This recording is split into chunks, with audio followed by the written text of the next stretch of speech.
Hi, I'm going to talk about the NetGear router, the WND3700. This is NetGear's website. It shows the model here. If you scroll down, you can see basically I'm going to go through some of the components of it. You can see here the configuration of the router.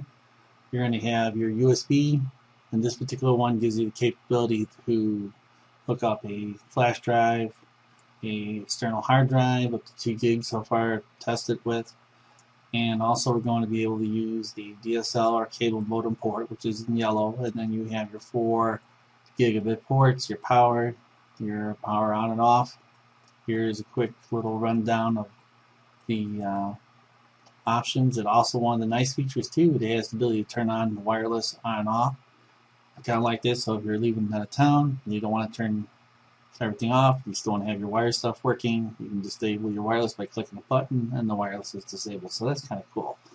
So to log into this guy, you're going to type in your default username and password. In my case, it's going to be 162.111.1.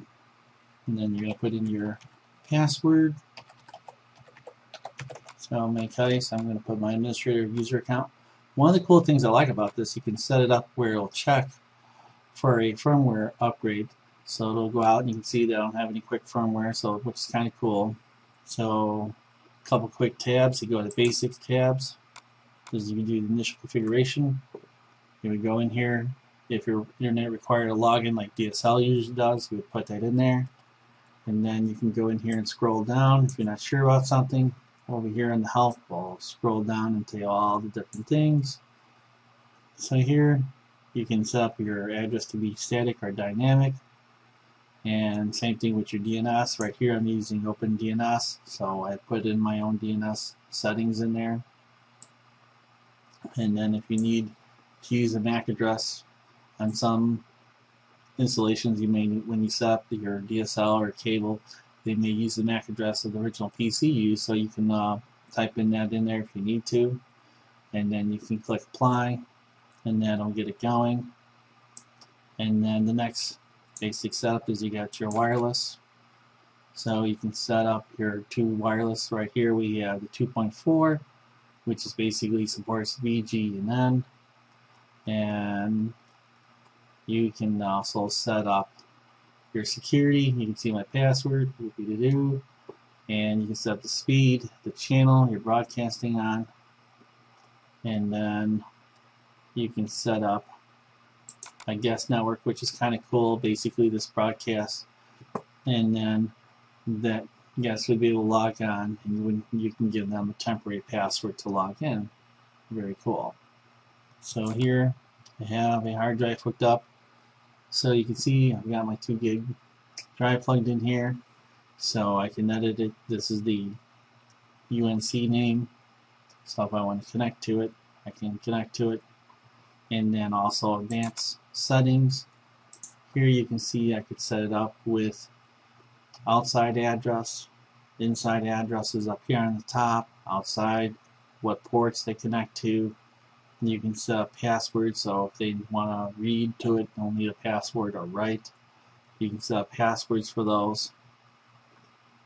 So if you got, basically means a media server, which is the DLMA, you can Google that and find out about that. And basically it just gives you, some more options. And then underneath content, you have your logs, what sites you can block. You can block by keywords, schedule. So you can schedule days that you're going to block, what times, time zone you're in. Some good stuff there. You can block particular services. You can, like I said, you can schedule these things. You can have it emailed to you. Router stats. Right here is going to give you your firmware, your IP addresses, your MAC address, all your good fun settings. And then your device attachments. Just going to show you here what devices are attached. So these are the IP addresses that have been given out by wireless and by wire, which is kind of cool. So kind of nice feature, kind of like that. Let's see. And then back up your settings, set your password, upgrade. You would just click check, and then we'll go out to the internet, which you saw when I first logged in. So there is no new updates. Wireless settings, so you can enable your 2 wireless setups. You can set up a pin for it. So the pin is basically you just push the wireless lock, and then your devices will plug in and ask for those appropriate things.